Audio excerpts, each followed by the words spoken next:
விஷயம். நான் என்னுடைய அரபு நாட்டு சில 3 நண்பர்கள் நானும் ஒரு தங்க வியாபார நோக்கத்துக்காக அவர்கள் தான் வர்த்தகர்கள், உண்மையிலேயே அவர்கள் தான் அந்த தொடர்புடையவர்கள்.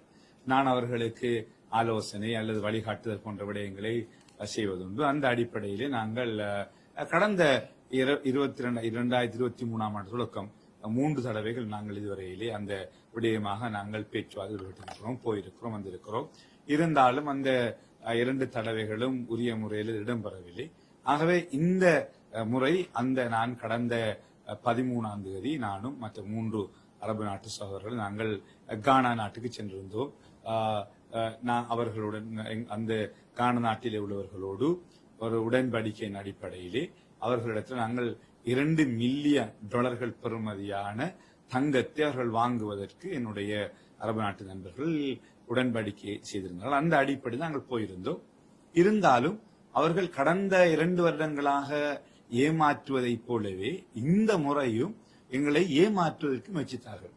2 நாட்களாக அவர்கள் அந்த தருவதாக தங்கத்தை சொல்லி முறைப்படி அவர்கள் எங்களுக்கு தங்கத்தை தர வேண்டும். தருகின்ற போது அவர்களுடைய வங்கி கணக்கு உத்தியோகபூர்வமாக அரபிகள் அவருடைய நாட்டில் இருந்த நிதியை வைப்பிடுவார்கள். ஆகவே இவர்கள் இவ்வாறு செய்யாமல் ஏமாற்றிய போதுதான் நான் எனக்கு தெரிந்த ஒரு நண்பரின் ஊடாக நேஷனல் செக்யூரிட்டி கவுன்சில் யூனிட்டுக்கு, அந்த தேசிய பாதுகாப்பு யூனிட்டுக்கு நாங்கள் இப்படி இந்த குழுவினர் ஏமாற்றுகிறார்கள், தொடர்ச்சியான ஏமாற்றி ஈடுபடுகிறார்கள் என்று நாங்கள் ஒரு தகவலை கொடுத்திருந்தோம்.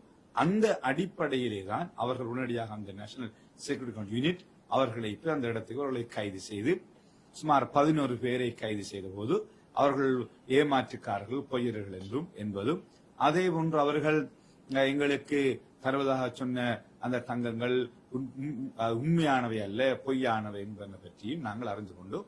அவர்கள் உடனடியாக கைது செய்யப்பட்டு நீதிமன்றத்துக்கு முன்னால் நிறுத்தப்பட்டு இப்பொழுது நீதிமன்றத்தில் அவர்கள் பிணையிலே விடுவிக்கப்பட்டதாக நாங்களும் பத்திரிகைகள் ஊடாக அறிந்தோம். உண்மையிலேயே பத்திரிகைகள் அல்லது ஊடகங்கள் அல்லது கானா நாட்டு ஊடகங்கள் அல்லது சொல்லுவதைப் போல நாங்கள் எந்த ஒரு டாலரை யாருக்கும் கொடுக்கவில்லை, நான் அப்படி ஏமாறவும் இல்லை. அது அப்பட்டமான ஒரு பொய், எந்த விதமான உண்மையும் கிடையாது. ஒரு டாலரை கூட நாங்கள் எந்த ஒரு யாருக்கும் கொடுக்கவில்லை. ஆனால் அவர்கள் தங்கத்தை வழங்கினால் நாங்கள் $2 மில்லியன் கொடுப்பதற்கு என்னோடு வந்த அரபு நாட்டு வர்த்தகர்கள் அவர்கள் ஏற்றிருந்தார்கள். ஆனால் அவர்கள் தங்கத்தை கொடுக்கவில்லை, அவர்கள் நிதியும் காசும் கொடுக்கவில்லை. ஆகவே